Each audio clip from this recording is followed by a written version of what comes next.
C'est l'heure de l'école du sabbat. Ce trimestre, nous étudions les allusions, les images et les symboles, comment étudier la prophétie. Aujourd'hui, c'est les fondements de la Genèse. Ne manquez pas ça. Si vous n'avez pas encore de trimestriel, vous pouvez aller sur 3abnsabbathschoolpanel.com et télécharger votre copie là-bas ou aller à votre église adventiste du 7e jour la plus proche. Ils seront ravis de vous en donner une copie et d'étudier avec vous.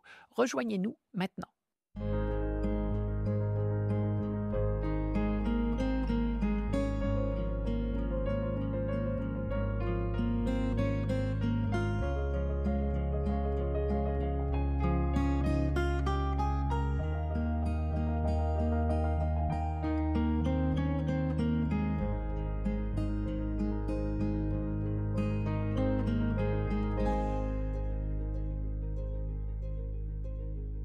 Peu importe d'où vous nous rejoignez dans le monde, nous vous souhaitons la bienvenue à 3ABN Sabbath School Panel.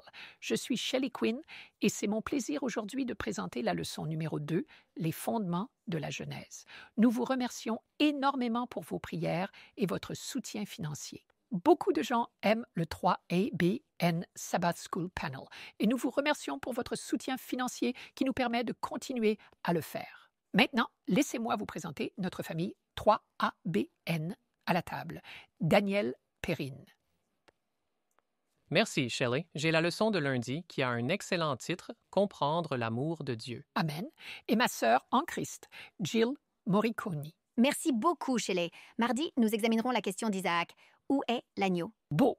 Et puis, nous avons le pasteur James Rafferty. Ravi d'être ici avec toi, Shelley, et le panel. J'ai la leçon de mercredi. Elle s'intitule « Faire face à la mort ». Oui, cela va être un autre pour les moments. Le pasteur de John de Denzi. Merci. C'est une bénédiction d'être ici. J'ai un titre peu attirant, le serpent. Ça va être intéressant. Je vais demander à Jill, pourrais-tu prier pour nous, s'il te plaît? Père Saint, nous venons devant toi au nom de Jésus, et alors que nous ouvrons nos esprits et nos cœurs, nous demandons maintenant, voudrais-tu nous parler à partir de ta parole et par la puissance de ton Saint-Esprit, alors que nous étudions ensemble au nom de Jésus? Amen. Amen. Vous savez, si vous souhaitez obtenir, en plus de l'étude trimestrielle publiée, nos notes individuelles, vous pouvez aller sur 3abnsabbathschoolpanel.com. En haut à droite, vous pouvez cliquer sur le lien là-bas. Entrez vos informations et nous vous l'envoyons. Vous n'avez à entrer qu'une seule fois et nous vous enverrons nos notes chaque semaine. Et nous ajoutons beaucoup de choses, beaucoup d'informations et ensuite plus d'études à nos notes. D'accord. Notre verset de mémoire est Jean chapitre 1, verset 29. Et il dit, « Le lendemain, il vit Jésus venant à lui. Et il dit, « Voici l'agneau de Dieu qui ôte le péché du monde. » Vous savez, quand l'apôtre Jean, le même Jean, quand il a écrit l'Apocalypse, il parlait à un public qu'il supposait avoir une connaissance de l'Ancien Testament. Il utilisait des allusions, des images et des symboles qui leur étaient bien connus. Il ne traitait pas seulement des idées. Tout comme le christianisme lui-même, l'Apocalypse est fermement ancré dans l'histoire et remonte très loin, avec des racines anciennes qui atteignent la Genèse. Ce que j'aime à propos de la Genèse, et vous ne le savez peut-être pas, mais dans les 11 premiers chapitres de la Genèse, Dieu a demandé à Moïse d'inclure 2. C'est juste un aperçu de 2000 ans d'histoire dans les 11 premiers chapitres. Puis il continue avec les histoires des patriarches. Cela représente environ 300 autres. Donc, la Bible couvre 4000 ans d'histoire, mais la Genèse couvre plus que tous les autres livres de la Bible réunis. La Genèse couvre plus de 2300 ans d'histoire des interactions de Dieu avec l'humanité.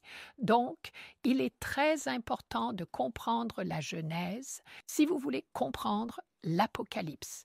Voici la leçon citation. Presque tous les concepts clés mentionnés dans l'Apocalypse apparaissent sous une forme ou une autre dans les premiers chapitres de la Bible. À bien des égards, l'Apocalypse est la Genèse en sens inverse.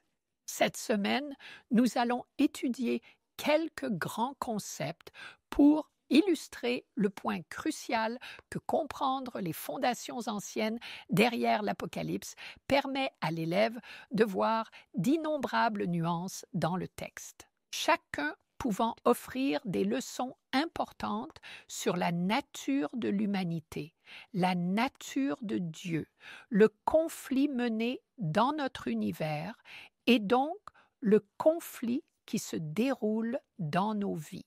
Un de mes versets préférés, et c'est un verset que j'aime depuis assez récemment, est Jean chapitre 5, versets 46 à 47. Car Jésus s'adresse aux chefs religieux et dit « Si vous croyez Moïse, Moïse a écrit les 5 premiers livres. Vous me croiriez, car il a écrit à mon sujet. » Donc, lorsque vous étudiez les 5 premiers livres de la Bible, vous cherchez le Messie à travers ses Écritures. Et il dit, si vous ne croyez pas aux écrits de Moïse, comment croirez-vous mes paroles? D'accord? La leçon de dimanche est le principe de la première mention. Vous savez, si vous allez à l'université, la plupart des programmes académiques ont une étude de base. C'est généralement comme, vous savez, Histoire 101 ou quelque chose comme ça. C'est un aperçu du cours. Ce sont des principes larges et fondamentaux et cela forme la base de votre étude future. Quand vous lisez toute la Bible, ce que nous découvrons rapidement, c'est que Dieu utilise la même méthode. Il introduit des idées et il nous donne, en quelque sorte, un petit aperçu, puis il réintroduit et donne plus de détails et encore plus de détails. Donc, généralement parlant, la première fois qu'un concept ou un symbole est mentionné dans la Bible, particulièrement dans les premiers chapitres de la Genèse, vous verrez qu'il établit une compréhension générale de ce concept. Et cela vous aidera lorsque vous étudierez la Bible plus tard. Maintenant, certains étudiants de la Bible appellent cela la loi de la première mention. Cela devrait vraiment être appelé le principe de la première mention, car il ne tient pas fermement toujours, mais souvent c'est le cas.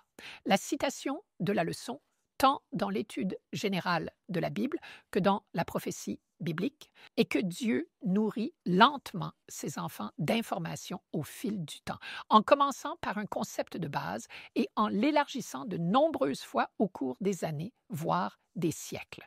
Vous savez, c'est intéressant. Dieu dit dans Malachie chapitre 3, verset 6, « Je suis le Seigneur, je ne change pas. » Hébreux chapitre 13, verset 8 dit « Jésus-Christ est le même hier, aujourd'hui et pour toujours. » Ésaïe chapitre 40, verset 8 dit « L'herbe sèche, la fleur se fane, mais la parole de notre Dieu reste à jamais. » Alors, une citation de leçon, « Lorsque Dieu établit la vérité, il ne change pas d'avis. » Donc, si quelque chose a été établi dans la Genèse ou dans Malachie, où que ce soit, Dieu ne change pas d'avis.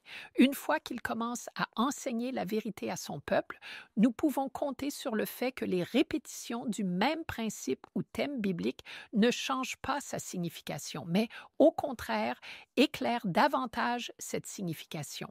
Il est donc très logique, dans l'étude de la prophétie, de développer une bonne compréhension du livre de la Genèse, où de nombreux concepts clés sont expliqués pour la première fois, puis d'emporter cette compréhension fondamentale avec vous, alors que vous explorez le reste de la Bible, en particulier l'Apocalypse. Maintenant, je veux ajouter quelque chose parce qu'il me reste encore quelques minutes. C'était le principe de première mention. Laissez-moi ajouter un autre principe et il s'appelle répéter et élargir. En étudiant la Bible, vous verrez que Dieu déploie progressivement son plan de salut. Il construit soigneusement toute l'histoire écrite de ses interactions avec son peuple et d'abord, il utilise un viseur étroit et il nous montre simplement quelque chose qui est très succinct, mais ensuite, il élargit son viseur et inclut plus de détails. Ainsi, il répète ce processus encore et encore jusqu'à ce que vous obteniez une vue panoramique du sujet. C'est pourquoi il est si important de ne pas seulement étudier le Nouveau Testament, mais aussi d'étudier l'Ancien. L'Ancien Testament contient le Nouveau. Le Nouveau Testament explique l'Ancien. Et, vous savez, la prophétie n'est jamais entièrement comprise tant qu'elle n'est pas accomplie, n'est-ce pas?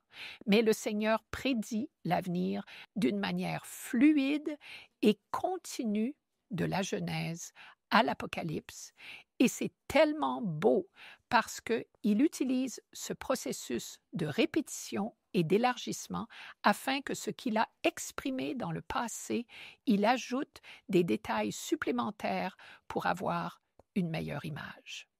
Maintenant, alors qu'il élargit notre compréhension, nous devons reconnaître une chose, ce que le principe de répétition et d'agrandissement est ceci.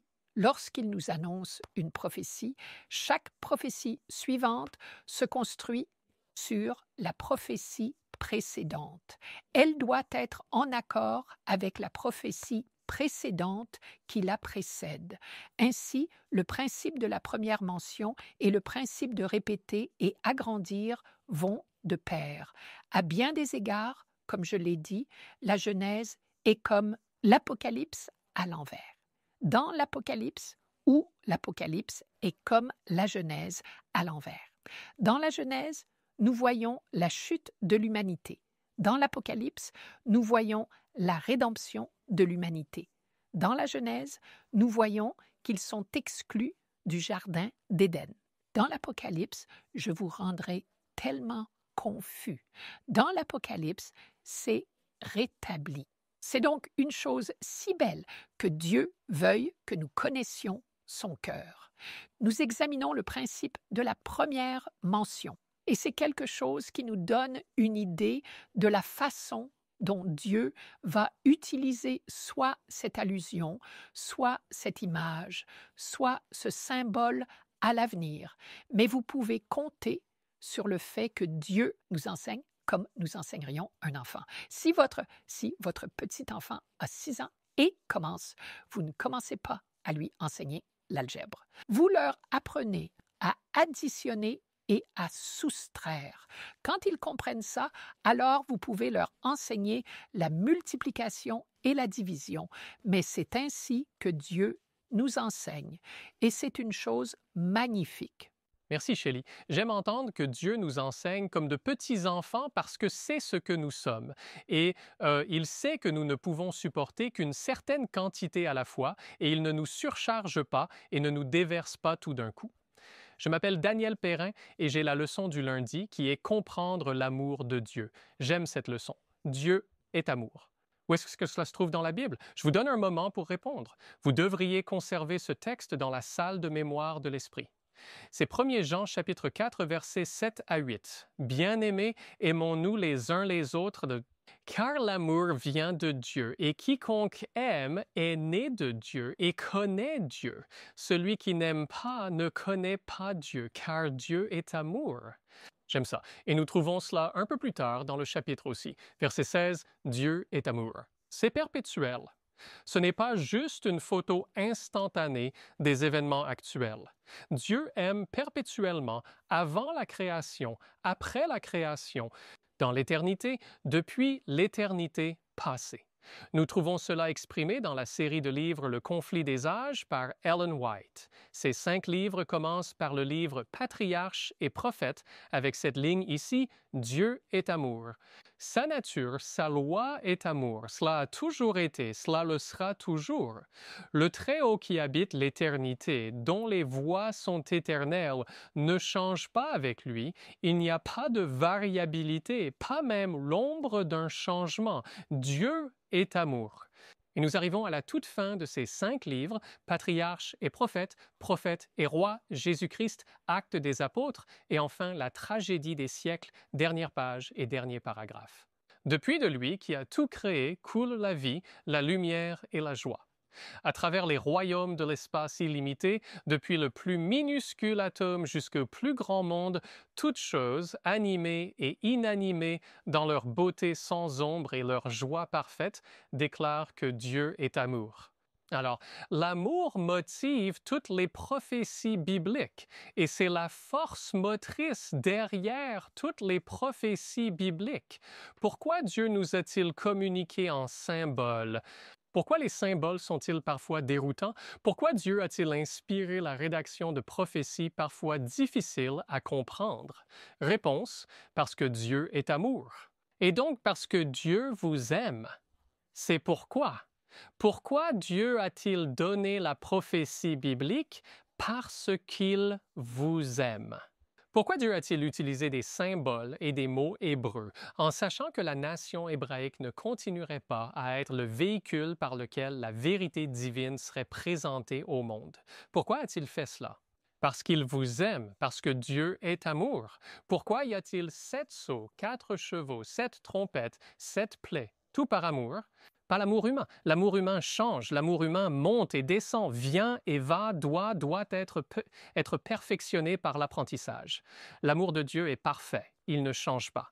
Et ainsi, Dieu a donné la prophétie biblique d'une manière qui serait parfaite. Parce que nous ne le comprenons pas parfois. Cela n'est pas un témoignage du fait que Dieu ne nous aime pas, mais parce que nous sommes encore très faibles dans notre compréhension et notre savoir. Lorsque nous centrions sur un autre but ou une autre raison de motivation à la prophétie biblique, nous allons arriver à une mauvaise conclusion sur la prophétie biblique et son interprétation.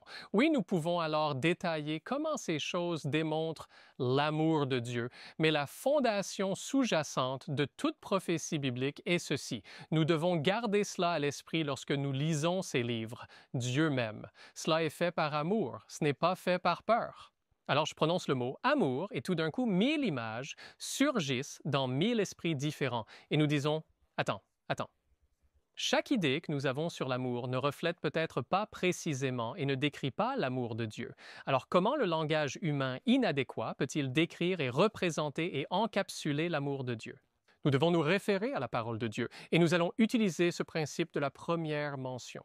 Où trouvons-nous la première utilisation du mot « amour » dans la Bible? Et c'est vraiment intéressant. Par inspiration divine, Dieu place ce mot dans le livre de la Genèse, et cela aide à donner un cadre pour le reste de la Bible sur ce qu'est l'amour. Eh bien, le mot « amour » n'apparaît pas dans le Jardin d'Éden. Il y avait un amour parfait entre Dieu et l'homme, et entre l'homme et Dieu. Mais ce n'est pas là que nous le trouvons. Nous ne le trouvons pas là lors du premier mariage en Genèse.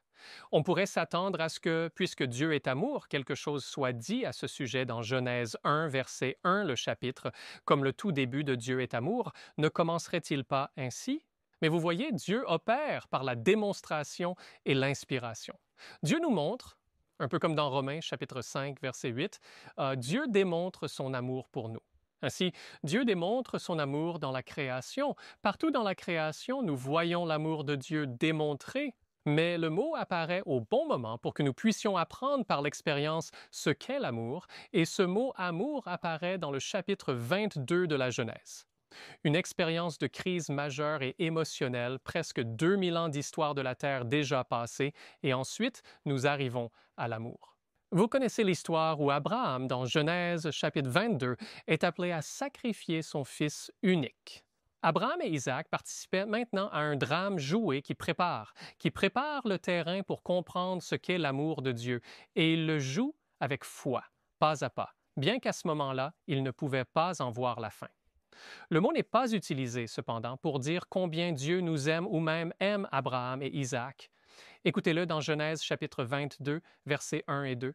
« Or, il arriva après ces événements que Dieu mit Abraham à l'épreuve et lui dit, « Abraham » et il répondit, « Me voici. » Puis il dit, « Prends maintenant ton fils unique, Isaac, que tu aimes. Va au pays de Moria et offre-le là en holocauste sur l'une des montagnes que je te montrerai. » L'amour est d'abord décrit dans le langage humain, dans la relation de père à fils, en particulier de père à fils. Donc Dieu dit, ton fils, et Abraham aurait pu dire, eh bien, j'ai en fait adopté Éliézer quand j'étais encore sans enfant, pour qu'il puisse hériter de mes biens. C'était dans Genèse chapitre 15. Dieu dit, non, ton fils unique. Eh bien, cela pourrait être Ismaël. Il est né le premier. Mais ensuite, Dieu le nomme par son nom, Isaac, et il va encore plus loin pour lever tout doute, celui que tu aimes. Il ne s'agissait pas seulement du bon nom, mais cela servait à illustrer qu'Abraham, en tant qu'exemple du Père céleste, aimait son Fils. Dieu le Père aime son Fils. Il aimait son Fils et Dieu donne son Fils qu'il aime. Et c'est l'histoire d'amour, juste là. Et il devait être illustré de cette manière pour réaliser que lorsque Dieu donne le cadeau, il donne celui qu'il aime. Il donne celui qui lui est proche. L'amour n'est pas d'origine entre personnes, conjoint à conjoint, parent à enfant, parent à animal de compagnie. L'amour ne provient même pas de Dieu à l'homme. Il commence avec l'amour du Père au Fils. Et puis à partir de là, Dieu nous aime assez pour donner celui qu'il aime.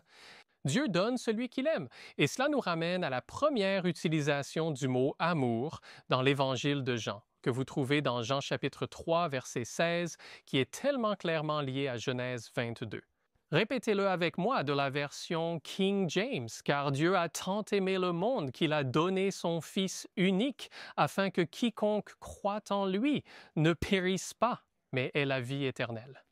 Et c'est toute l'histoire de l'Évangile que nous voyons déjà représentée dans le livre de la Genèse et maintenant rendue complètement claire en Jésus-Christ, puis éclairée pleinement à travers la prophétie biblique. Dieu a tellement aimé le monde qu'il a donné son Fils unique. Le dernier paragraphe de la leçon décrit la belle connexion entre Genèse 22 et Jean 3,16. Mais c'est comme si Jésus prenait Nicodème par les yeux et les tournait pour le ramener à la croix visualisée en symbole dans le livre de la Genèse. Dieu donne son Fils unique. Abraham avait donné son Fils unique. Abraham, par la foi, a reçu son Fils de retour d'entre les morts, et ainsi Jésus sera aussi reçu de retour d'entre les morts, promettant la victoire sur le péché. Cet amour, le don de Jésus comme sacrifice pour le péché, un cadeau d'une valeur inestimable parce qu'il est celui que le Père aime. Cela sous-tend toute la prophétie biblique. Elle est construite, la prophétie biblique est construite sur le sacrifice de Jésus qui est l'amour de Dieu, parce que Dieu est amour. Donc, on pourrait le dire ainsi, Dieu ne pourrait pas donner de prophétie biblique sans donner son Fils unique, parce qu'il n'y aurait rien à prophétiser.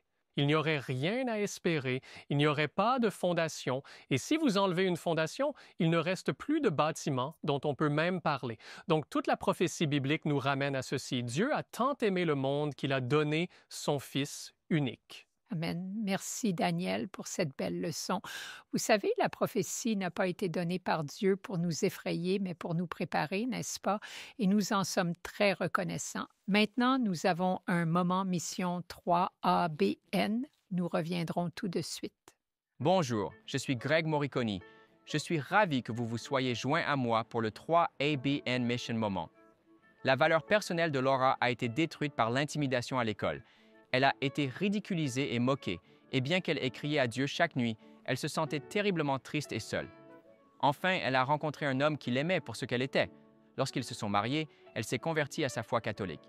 De nombreuses années plus tard, Laura se reposait chez elle après une opération lorsqu'elle alluma sa télévision et tomba sur le programme d'une chaîne appelée 3ABN Proclaim. Le pasteur Lonnie Melachenko prêchait sur ce qui se passe après la mort, et l'idée que sa mère n'était pas réellement au paradis l'a choquée.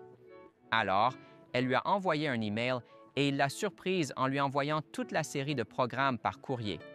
Son sermon sur le sabbat l'a choquée, car elle a réalisé que l'Église catholique était responsable du changement du jour de Dieu du samedi au dimanche. Étant secrétaire de l'Église, elle a demandé à un prêtre à ce sujet. Il a expliqué que cela avait été changé pour célébrer la résurrection du Christ. Mais quand elle a posé plus de questions sur le 4e commandement, il est devenu agacé. Plus Laura regardait, plus elle avait de questions. Puis un jour, il perdit son sang-froid face à ces questions et la gifla publiquement devant tout le personnel du bureau. mais rien ne pouvait arrêter la quête de vérité de Laura. Rejoignez-moi pour la conclusion de cette incroyable histoire dans le prochain 3ABN Mission Moment. Nous étudions les fondements de la Genèse et maintenant nous continuons avec Jill Moriconi. Merci beaucoup, Shelley et Daniel. Quelle étude incroyable! J'adore cela.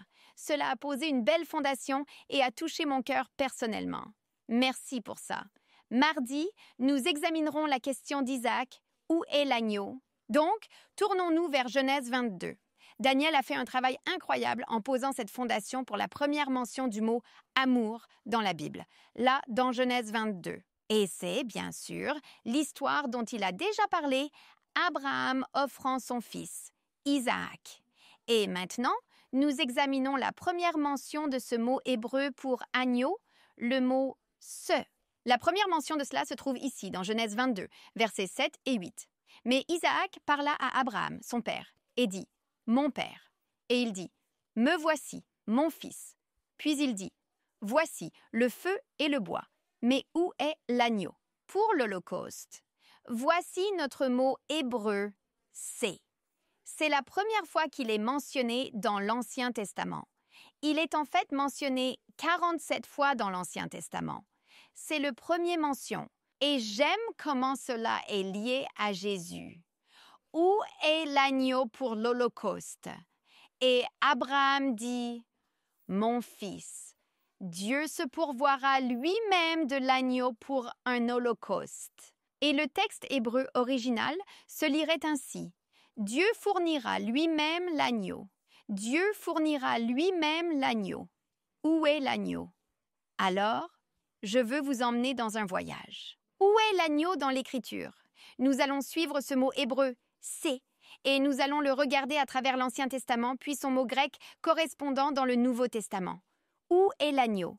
Jetons un coup d'œil à un livre. Nous allons dans l'Exode. Exode chapitre 12. C'est bien sûr l'expérience de la Pâque. Exode 12, nous le reprenons au verset 3. Parlez à toute la congrégation d'Israël en disant « Le 10 de ce mois, chaque homme prendra un agneau pour lui-même. Voici notre mot hébreu établi. Selon la maison de son père, un agneau, le voici encore, pour une famille. » Passez au verset 5. « Votre agneau, il y a encore notre mot hébreu, sera sans défaut, un mâle d'1 an. Vous pourrez le choisir parmi les moutons ou parmi les chèvres. » Descendez au verset 6. Alors toute l'assemblée de la congrégation d'Israël l'égorgera au crépuscule, et ils prendront de son sang et le mettront sur les montants et le linteau des maisons où ils le mangeront. Descendez au verset 12. Car je passerai à travers le pays d'Égypte cette nuit-là, et je frapperai tous les premiers-nés dans le pays d'Égypte.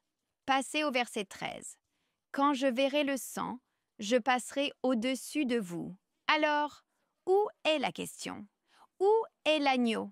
L'agneau a pris la place des enfants d'Israël, leur punition pour qu'ils puissent vivre. Le sang de l'agneau sur le montant de la porte. L'agneau est sans défaut. L'agneau a été tué pour qu'il puisse vivre. Passons à un autre livre. Nous sommes dans Lévitique. Lévitique chapitre 5, verset 7. Voici notre même mot hébreu. Ce. S'il n'est pas en mesure d'apporter un agneau pour l'offrande de culpabilité, alors il apportera au Seigneur, pour sa faute qu'il a commise, 2 tourterelles ou 2 jeunes pigeons, l'un en sacrifice pour le péché et l'autre en holocauste. Maintenant, c'est dans le cas de la pauvreté. Il y a une substitution pour l'agneau. S'ils ne peuvent pas se permettre d'apporter un agneau, ils peuvent apporter des pigeons ou une tourterelle. Mais la question revient, où est l'agneau? L'agneau est sacrifié pour mon péché. Regardez vers Isaïe 43. Nous allons à Isaïe 43. Nous allons commencer avec le verset 22. Mais pour voir le contexte, il faut vraiment regarder en arrière au verset 19. Dieu dit, « Je vais faire une chose nouvelle. Je ferai un chemin dans le désert et des rivières dans la steppe. » Et vous pensez, regardez ce que Dieu veut faire dans la vie de son peuple et des enfants d'Israël. Mais le verset 22 est si triste. « Mais tu ne m'as pas invoqué, ô Jacob, tu t'es lassé de moi, ô Israël. » Dieu voulait faire cette nouvelle chose dans leur vie, dans leur foyer, leur communauté et leur synagogue. Mais ils ne l'invoquaient pas. Verset 23. Vous n'avez pas apporté les moutons. Il y a notre mot hébreu « ce ». Vous ne m'avez pas apporté vos moutons pour vos holocaustes, ni honoré avec vos sacrifices. Je ne vous ai pas imposé d'offrir des oblations, ni fatigué avec de l'encens. Où est l'agneau? Les propres gens de l'agneau l'ont oublié. Les enfants de l'agneau refusent de l'accepter. Le peuple de Dieu refuse d'accepter le sacrifice de l'agneau en leur faveur. Passez à Isaïe. Ésaïe, chapitre 53, verset 7. Nous voyons le même mot pour agneau utilisé ici. Il, Jésus, a été opprimé et il a été affligé, mais il n'a pas ouvert la bouche. Il a été conduit comme un agneau. Voici notre mot hébreu. À l'abattoir, et comme une brebis muette devant ceux qui l'attendent, il n'a pas ouvert la bouche. Où est l'agneau? Il va être tué. Il ne résiste pas. Il ne se défend pas. Il va volontairement à la mort. Maintenant, regardons l'équivalent grec de ce mot hébreu pour agneau. Nous nous rendons à Jean chapitre 1, verset 29. C'est, je pense, shélé, notre texte à mémoriser. Jean chapitre 1, verset 29. Le mot est amnos, et il est utilisé 4 fois dans le Nouveau Testament. Nous allons examiner quelques-unes de ces occurrences. Il correspond à ce mot hébreu. Le lendemain, Jean voit Jésus venir vers lui et dit « Voici l'agneau. Voilà notre mot juste ici. L'agneau de Dieu qui enlève le péché du monde. » C'est donc incroyable pour moi. C'est presque comme si Jean-Baptiste répondait au cri d'Isaac tout là-bas dans la Genèse 22. Où est l'agneau? Et Jean-Baptiste dit « Il est ici !» en ce moment. Il est arrivé. Il est sur place. Où est l'agneau? Juste ici. Voici l'agneau de Dieu, notre expiation substitutionnelle. Jésus est ici. Vous savez, c'est intéressant. Si vous l'étudiez, nous ne prendrons pas le temps. Mais si vous regardez Matthieu 3,17, le baptême de Jésus, vous entendez une voix du ciel dire « C'est mon fils bien-aimé ». Si vous regardez Genèse 22, Abraham a entendu une voix venant du ciel quand il était sur le point d'offrir son fils. Mais où est l'agneau? L'agneau est ici. L'agneau est arrivé comme porteur de nos péchés et substitut. Regarde 1 Pierre, chapitre 1. Première épître de Pierre, chapitre 1. Même référence à l'agneau, même mot grec, amnos. Première Pierre, chapitre 1, versets 18 à 19. Sachant que vous n'avez pas été rachetés avec des choses corruptibles, comme l'argent ou l'or, de votre conduite vaine reçue par tradition de vos pères, mais avec le précieux sang de Christ, comme d'un agneau sans défaut et sans tache. Où est l'agneau? L'agneau est parfait. L'agneau était sur la croix pour mes péchés. L'agneau a pris ma place. Maintenant, nous allons au livre de l'Apocalypse. C'est une forme diminutive du mot agneau. C'est le même mot grec, mais c'est une forme diminutive et cela correspond et signifie petit agneau de compagnie. Nous le voyons 30 fois dans le Nouveau Testament, 29 fois dans le livre de l'Apocalypse. Nous allons examiner quelques-uns de ces moments. Apocalypse 5, verset 6. Je regardais et voici au milieu du trône. Des 4 créatures vivantes et au milieu des anciens se tenait un agneau. Voici notre mot. Comme s'il avait été immolé, ayant 7 cornes et 7 yeux, qui sont les 7 esprits de Dieu envoyés sur toute la terre. Où est l'agneau? L'agneau est dans la salle du trône au ciel. L'agneau a l'autorité d'ouvrir le rouleau et de lire. Apocalypse chapitre 5, verset 8. Quand il eut pris le rouleau, les 4 créatures vivantes et les 24 anciens se prosternèrent devant l'agneau, et ils chantèrent un cantique nouveau, disant « Tu es digne d'ouvrir, de prendre le rouleau et d'ouvrir les sceaux, car tu as été immolé et racheté. Nous as racheté pour Dieu par ton sang. » Où est l'agneau? L'agneau est victorieux, l'agneau est adoré, l'agneau nous a rachetés. Allez à l'Apocalypse 6. Apocalypse 6, 16. Cela se passe lors de la seconde venue du Christ. Les méchants, ils vont crier aux montagnes et aux rochers, « Tombez sur nous et cachez-nous devant la face de celui qui est assis sur le trône et devant la colère de l'agneau. » Où est l'agneau? L'agneau revient pour son peuple. L'agneau est à la fois amour et la justice. Regardez. Apocalypse 12, 11. Ils l'ont vaincu à cause du sang de l'agneau, à cause de la parole de leur témoignage. Ils n'ont pas aimé leur vie jusqu'à craindre la mort. Où est l'agneau? L'agneau donne à son peuple la victoire triomphante. Regardez Apocalypse chapitre 17, verset 14. Les rois de la terre feront la guerre à l'agneau, et l'agneau les vaincra, car il est le Seigneur des seigneurs et le roi des rois. Où est l'agneau? L'agneau combat pour son peuple. L'agneau remporte la bataille contre Satan et ses cohortes. L'agneau est victorieux. Enfin, Apocalypse 21, verset 23. Et la ville c'est la nouvelle Jérusalem, n'avait besoin ni du soleil ni de la lune pour l'éclairer, car la gloire de Dieu l'illuminait. L'agneau est sa lumière. Où est l'agneau? L'agneau ne reste pas dans la lumière. L'agneau est la lumière. L'agneau sera avec ses rachetés pour toujours. Amen. Amen. D'excellentes leçons jusqu'à présent. James Rafferty ici, et nous examinons la leçon de mercredi intitulée « Faire face à la mort ». Le trimestriel dit « Peut-être que l'aspect le plus cruel de la vie dans un monde détaché de son Créateur est la manière dont la mort rôde en arrière-plan de chaque vie, prête à frapper à tout moment. » C'est le salaire du péché, la peine que nous payons pour avoir été déconnectés de la seule source de vie dans l'univers, le Créateur. À ce titre, elle joue un rôle majeur dans la prophétie biblique, tant par sa réalité que, plus important encore, par sa solution qui se trouve uniquement en Jésus et dans sa mort et sa résurrection. Maintenant, il y a un certain nombre de versets dans notre leçon aujourd'hui que nous voulons examiner. Genèse 2, versets 15 à 17, Genèse 4, versets 8 à 15, la première mention de la mort comme conséquence du péché. Ensuite, l'un Corinthiens 15, 15 à 19 et le fait que Jésus-Christ a vaincu la mort. Et ensuite, bien sûr, Apocalypse 1, 18, un verset que j'aime particulièrement parce qu'il y est dit que Jésus-Christ a les clés, n'est-ce pas? Les clés sont ce qui vous permettent d'entrer là où vous devez entrer. Elles vous donnent le contrôle. Si je n'avais pas les clés, je ne pourrais pas entrer au travail, je ne pourrais pas entrer dans ma voiture, je ne pourrais pas entrer chez moi. Jésus-Christ a le contrôle de la mort et de l'enfer. Et cela est vraiment d'une importance vitale dans le domaine prophétique des révélations qui nous sont données. Spécifiquement le livre de l'Apocalypse, mais aussi le livre de Daniel. Souvent, lorsque nous lisons ces prophéties, nous les prenons à partir de l'histoire passée, n'est-ce pas? Nous regardons Babylone, les Mèdes et les Perses, la Grèce et Rome, puis nous les projetons dans l'histoire future et le second avènement de Jésus-Christ, et nous comprenons qu'elles nous mènent de l'histoire passée au second avènement de Jésus-Christ. Mais est-ce vraiment le cas? Nous amène-t-il de l'histoire passée à la seconde venue de Jésus-Christ ou nous amène-t-il de l'histoire passée au-delà de la seconde venue de Jésus-Christ? Nous allons remarquer dans l'Apocalypse 21 spécifiquement et regardez ici avec moi dans l'Apocalypse 21, commençant par le verset 1, là où la prophétie biblique nous emmène, car bien souvent, notre peur de la prophétie biblique, notre peur de lire l'Apocalypse ou Daniel ou des prophéties est basée sur l'idée qu'elle nous conduit à cet retour incroyable où tous les méchants sont détruits dans les 7 dernières plaies et il n'y a rien d'autre que la mort et la destruction. Mais en réalité, ce n'est pas là que la prophétie biblique nous mène. Vous voyez, dans la Bible, dans la prophétie, Dieu révèle l'ennemi de son royaume et l'ennemi de son royaume n'est pas nécessairement les nations de ce monde qui ont mal tourné ou apostasient ou agissent contre lui sous l'influence du prince de ce monde, Satan.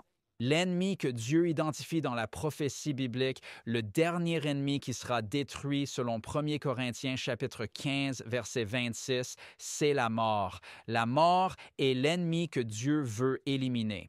Et Apocalypse et Daniel révèlent que Dieu élimine cet ennemi, détruisant la mort. Le salaire du péché, c'est la mort. Et le pouvoir de l'Antéchrist ainsi que toutes ces puissances terrestres qui combattent, Dieu lutte pour maintenir des principes qui sont en violation de la loi de Dieu, qui transgressent la loi de Dieu. Et bien sûr, ces principes mènent les gens à la mort. Et Dieu veut éliminer la mort. Il veut supprimer la mort. Il veut détruire la mort. Et donc, la raison pour laquelle Dieu s'oppose à ces pouvoirs terrestres, c'est parce qu'il veut nous amener à un point où il n'y a plus de mort. C'est exactement ça. Un Dieu d'amour n'a jamais voulu que nous fassions l'expérience de la mort. Et toute la révélation de la prophétie nous conduit à un point final où il n'y a plus de mort.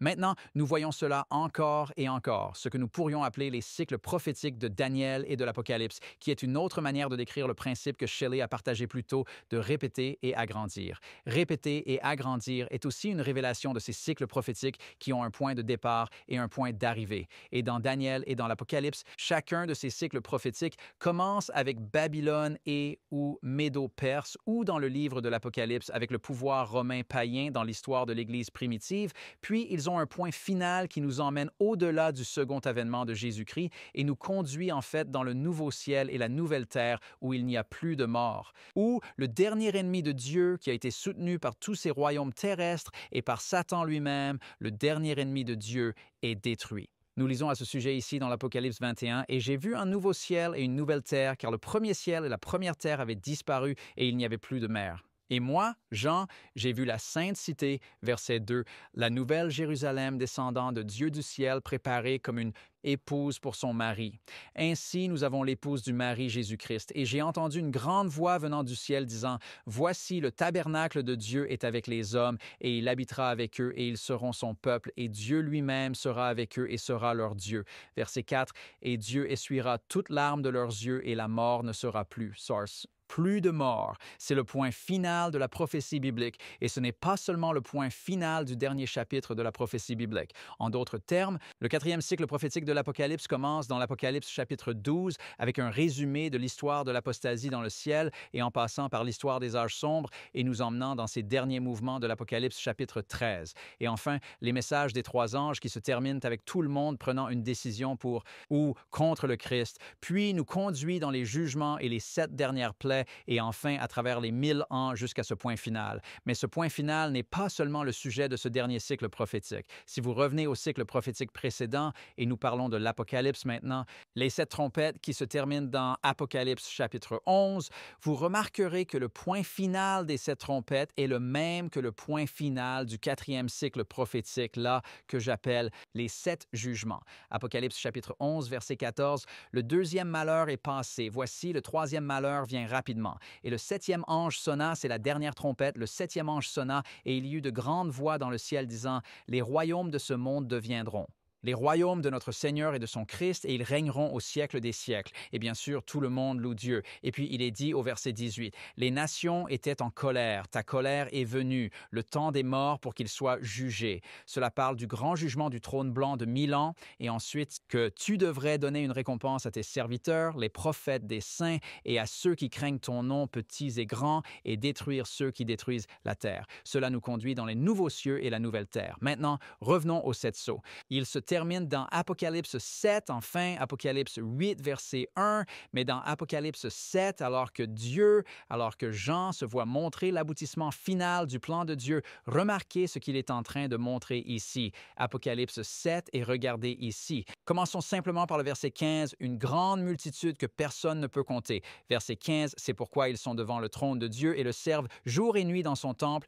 et il siège, celui qui est assis sur le trône habitera parmi eux. » Verset 16, « Ils n'auront plus faim, ni soif, ni le soleil ne les frappera plus, ni aucune chaleur, car l'agneau qui est au milieu du trône les nourrira et les conduira aux sources d'eau vive, et Dieu essuiera toute larme de leurs yeux. » La même langue que nous lisons dans l'Apocalypse 21. Ensuite, vous revenez aux 7 églises, et à la fin de chacune de ces églises, vous avez les mêmes promesses de nouvelle terre. Tu vas manger de l'arbre de vie, tu ne seras pas blessé par la seconde mort, tu serais une colonne dans le temple de Dieu.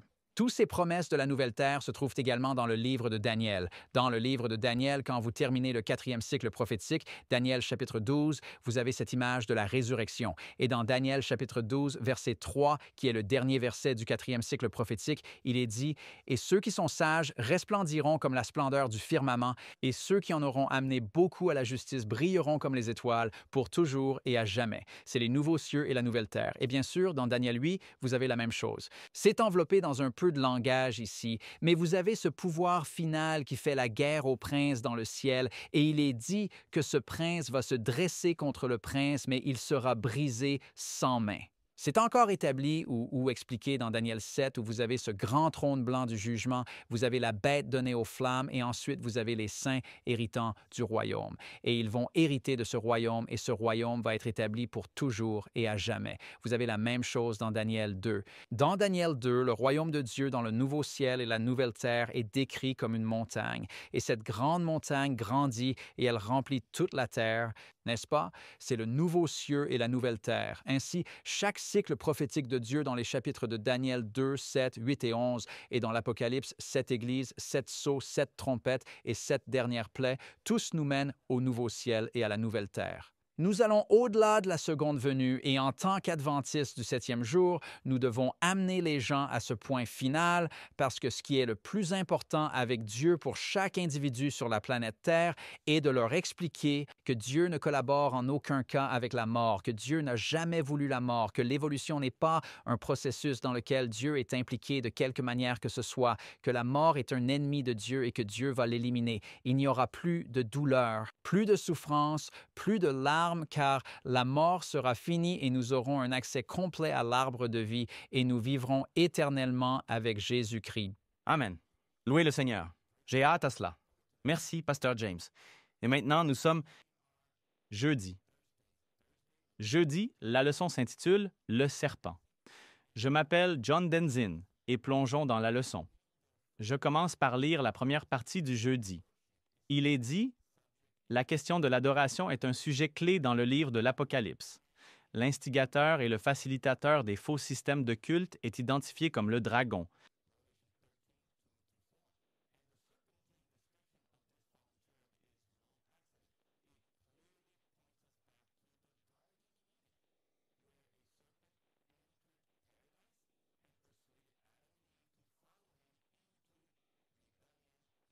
Le Créateur. Nous sommes donc ensuite invités à aller à Genèse chapitre 3, versets 1 à 5, et à Apocalypse chapitre 12, versets 1 à 9. Nous allons essayer de passer à travers cela. Maintenant, il est intéressant que nous soyons invités à aller de l'Ancien Testament au Nouveau Testament. Ils ne font qu'un. L'Ancien Testament et le Nouveau Testament, nous avons juste ces mots. L'Ancien Testament, Nouveau Testament, comme si c'était ancien, que ce n'était plus bon. Mais non, c'est la parole de Dieu. C'est riche. Il a des bénédictions pour tous. Nous devrions lire à la fois l'Ancien et le Nouveau Testament. Ils se complètent et vous apprenez de chacun d'eux. Donc oui, nous devons lire à la fois l'Ancien et le Nouveau Testament. La première mention du serpent se trouve dans le livre de la Genèse. Allons à la Genèse, chapitre 3. Et avant de commencer à lire,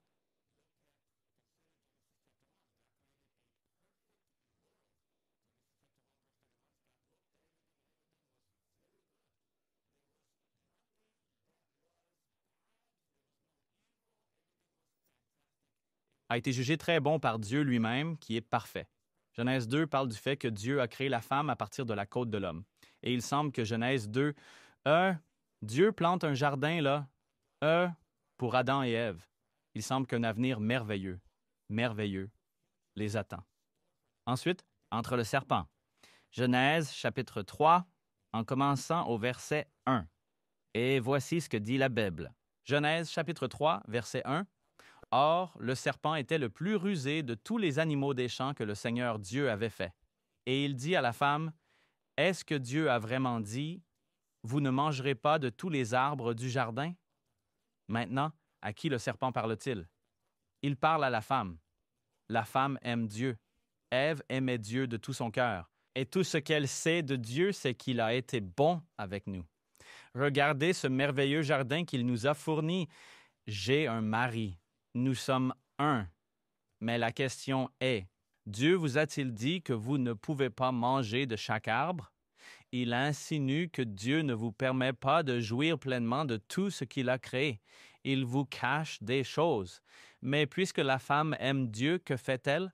Elle vient à la défense de Dieu. Et donc, Genèse 2, et la femme dit au serpent, « Nous, peut manger le fruit des arbres du jardin, mais pour le fruit de l'arbre qui est au milieu du jardin, Dieu a dit, « Tu n'en mangeras pas, ni ne le toucheras, de peur que tu ne meures. » Question. Le diable le savait-il? Oh, absolument.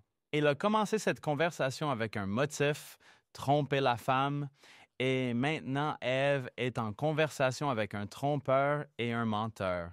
Et elle ne le sait pas. Et le serpent subtil, rusé, plein de sagesse, et c'est le diable utilisant le serpent. Remarquez alors, j'ai Genèse 3, verset 2. Mais du fruit de l'arbre, oui, nous avons déjà lu cela. Passons au verset 4. Alors le serpent dit à la femme, « Vous ne mourrez certainement pas. » Contradiction directe à ce que Dieu a dit. Alors maintenant, le serpent ment. Mais la femme sait-elle que le serpent ment? Elle n'a jamais entendu de mensonge. Elle ne sait pas ce qu'est un mensonge. Elle n'en a jamais fait un. Elle n'a jamais entendu Adam en faire un. Les anges n'ont jamais menti. Dieu n'a jamais menti. Donc, elle entend un mensonge et elle doit évaluer cela comme une vérité. Je n'ai jamais entendu un mensonge. Qu'est-ce que c'est? C'est une contradiction. Je n'ai jamais entendu ça avant. Dieu m'a dit que la vérité. Et maintenant, est-ce que c'est la vérité? Alors, elle commence à se poser des questions à ce sujet. Car Dieu sait, remarquez, car Dieu sait que le jour où vous en mangerez, vos yeux s'ouvriront et vous serez comme Dieu, connaissant le bien et le mal. Présente à Ève, wow, Dieu vous cache quelque chose. Il vous a dit de ne pas en manger parce que vous allez être comme Dieu, connaissant le bien et le mal. Je me souviens qu'un jour, quelqu'un a frappé à la porte et un homme était là, vendant des aspirateurs. Et mon père a dit, « Qui est-ce? Il y a un homme ici. Il vend des aspirateurs. Faites-le entrer. » Et donc, l'homme commence sa présentation et il fait un excellent travail. Et mon père dit, « Nous avons déjà un aspirateur. » Et il dit, « Oh, vous en avez un. Pouvez-vous l'apporter, s'il vous plaît? » Et donc, il a fait cette démonstration avec notre vieil aspirateur. Et maintenant, il dit, « Maintenant, laissez-moi vous montrer mon aspirateur. » Et il est passé sur la même zone que nous avions parcourue avec notre formidable aspirateur. Et il a ramassé tellement de saleté que j'ai dit, « Quoi? C'est incroyable. Je viens juste de passer l'aspirateur dans cette zone. » Mais vous voyez, il essaie de convaincre. Nous, j'ai quelque chose de mieux que ce que vous avez. Et c'est ce que le diable essaie de faire à Ève. Il y a quelque chose de mieux que ce que vous avez et Dieu vous en prive. Je suis ici pour vous éclairer et vous libérer afin que vous puissiez être comme Dieu. Il a sous-entendu, j'ai quelque chose de mieux. Alors, à qui Ève parle-t-elle? Jean 8, 44 dit, à Jésus parlant aux scribes et aux pharisiens, et il dit, vous êtes de votre père, le diable, et vous voulez accomplir les désirs de votre père. Il a été meurtrier dès le commencement et ne se tient pas dans la vérité parce qu'il n'y a pas de vérité en lui. Et nous devons nous en souvenir. Le diable, il n'y a pas de vérité en lui. Lorsqu'il parle de mensonge, il parle de ses propres ressources, car il est un menteur et le père du mensonge. Donc, dans le jardin d'Éden, voici le père des mensonges, présentant un mensonge à Ève, et elle pense que c'est la vérité. Et elle est convaincue. Je peux faire mieux en mangeant de ce fruit. Alors, Ève est-elle devenue comme Dieu, connaissant le bien et le mal? Le diable a présenté le mal comme s'il était quelque chose de bien, alors qu'en fait, c'était quelque chose de mal, horrible. Et c'est pourquoi nous sommes dans cette situation horrible actuelle où il y a de la maladie, il y a de la douleur, il y a la mort et il y a des problèmes partout. Nous devons aller rapidement à l'Apocalypse 12. Nous avons vu que le diable est un menteur. Et ici, il agit dans Apocalypse 12. Nous devons commencer au verset 1. Un grand signe apparut dans le ciel. Une femme vêtue du soleil avec la lune sous ses pieds et sur sa tête une couronne de 12 étoiles. Enceinte, elle criait, étant en travail et en douleur pour accoucher. Et un autre signe apparut dans le ciel. Voici un grand dragon rouge feu, ayant 7 têtes et 10 cornes et 7 diadèmes sur ses têtes. Sa queue a entraîné un tiers des étoiles du ciel et les a jetées sur la terre. Et le dragon se tenait devant la femme, prête à accoucher pour dévorer son enfant dès qu'il serait né. Et le mot grec, là, attire ou entraîne, c'est comme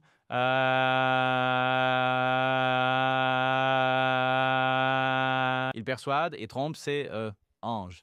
Il, comme Ève, n'avait jamais entendu de mensonge.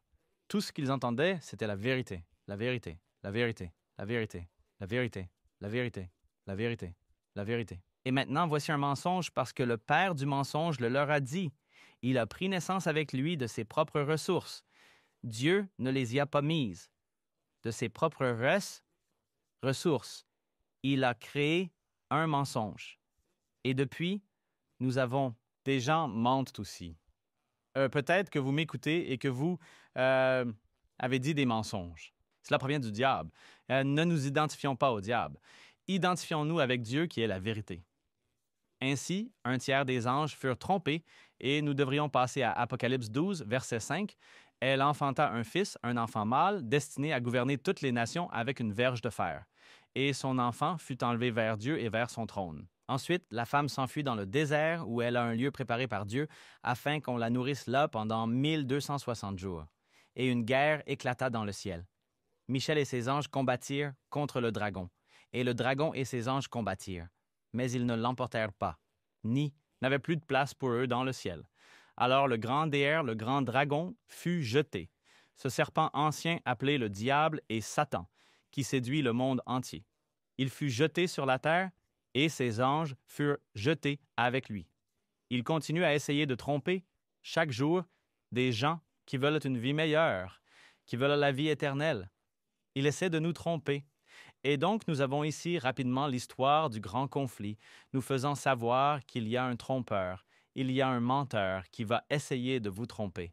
Restez fidèles à la parole de Dieu. Suivez le Seigneur de tout votre cœur. Il a vos meilleurs intérêts à cœur, tandis que le diable a la destruction comme motif pour vous tromper. Amen. Merci à chacun d'entre vous pour une leçon si magnifique. Et maintenant, nous allons prendre un instant pour quelques réflexions finales. Eh bien, j'ai eu la leçon de lundi qui portait sur la compréhension de l'amour de Dieu, et je ne peux m'empêcher de me demander à quoi cela ressemblerait-il si nous comprenions vraiment l'amour de Dieu. Comment cela changerait-il la façon dont nous verrions les paroles des Écritures, les paroles de prophétie, nous verrions les uns les autres, nous verrions nous-mêmes et notre avenir. Ma prière est pour toi et pour chacun de nous ici que nous comprenions l'amour de Dieu. Mardi, nous avons examiné où est l'agneau. C'est la question d'Isaac dans Genèse chapitre 22. Et comme nous voyons le symbolisme, nous voyons que l'agneau représentait Jésus, le Messie à venir, qui est venu comme notre substitut, a pris notre place, l'agneau parfait et sans tache de Dieu. Et maintenant, ce même agneau est à la droite du Père, intercédant pour toi et moi et revient pour nous. Merci. Amen. Et la leçon de mercredi, nous avons examiné le sujet de faire face à la mort. Et nous avons étudié ce cycle prophétique qui nous emmène à travers tous des événements de l'histoire et nous emmène dans le nouveau ciel et la nouvelle terre. Et cela se répète sans cesse.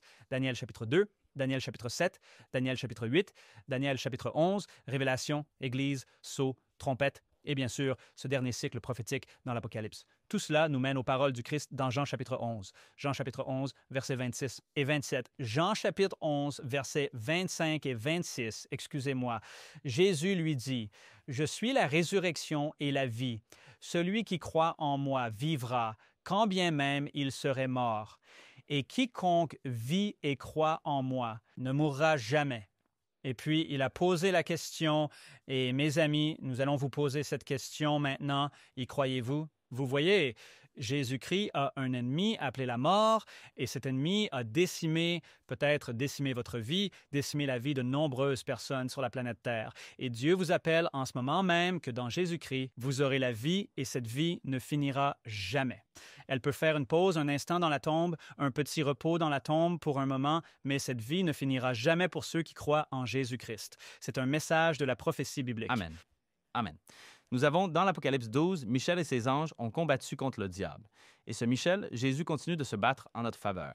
Jacques chapitre 1, verset 5. « Si quelqu'un d'entre vous manque de sagesse, qu'il la demande à Dieu, qui donne à tous libéralement et sans reproche, et elle lui sera donnée. » Continue à faire confiance au Seigneur.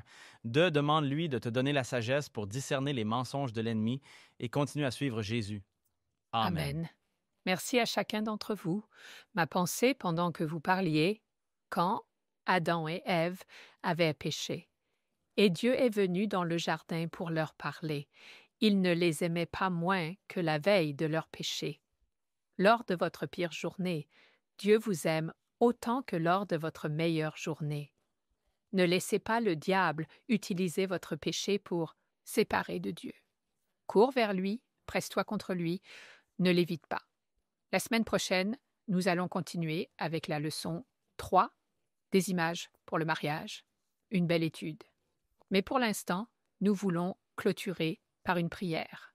Notre Père céleste le plus aimant et bienveillant, comment te remercions-nous, Seigneur, pour le don de la prophétie? Comment te remercions-nous pour le témoignage de Jésus-Christ?